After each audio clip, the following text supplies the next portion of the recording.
আচ্ছা বাবা, আমি শুনছি মারা যাওয়ার পর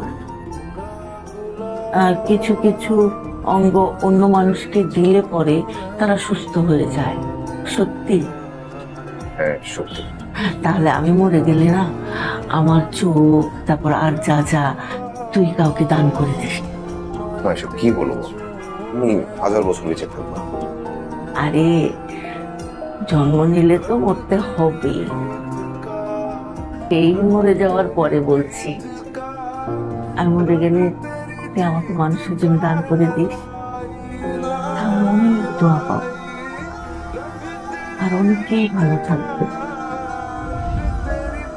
আপনি প্লিজ সিফাকে বাইরে যাওয়ার জন্য চাপ দিবেন না।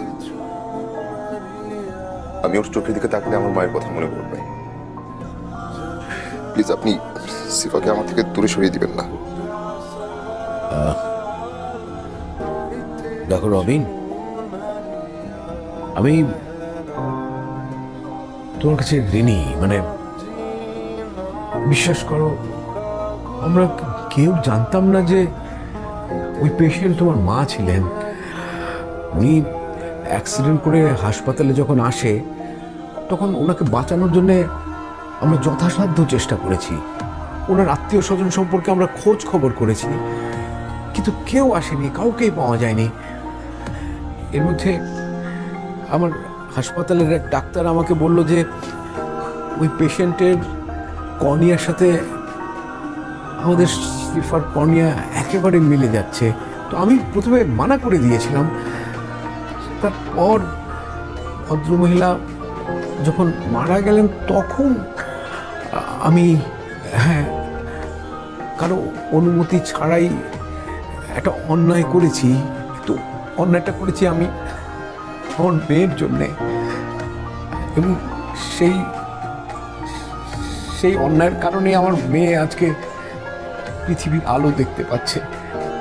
একজন বাবা হিসাবে এটুকু অন্যায় আমি আমার মেয়ের জন্য তো করতেই পারি। আঙ্কেল আমি সব বুঝতে পারছি, পৃথিবীতে মা ছাড়া আমার কেউ ছিল না। আমি প্রতিদিন প্রতি মুহূর্তে অপেক্ষা করতাম আমার মা ঘরে ফিরবে।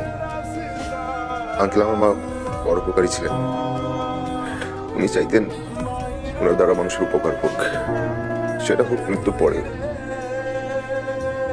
মৃত্যুর পর ওনার অঙ্গ দিয়ে যদি কারো উপকার হয় তাতে আমার মায়ের সম্মতি ছিল।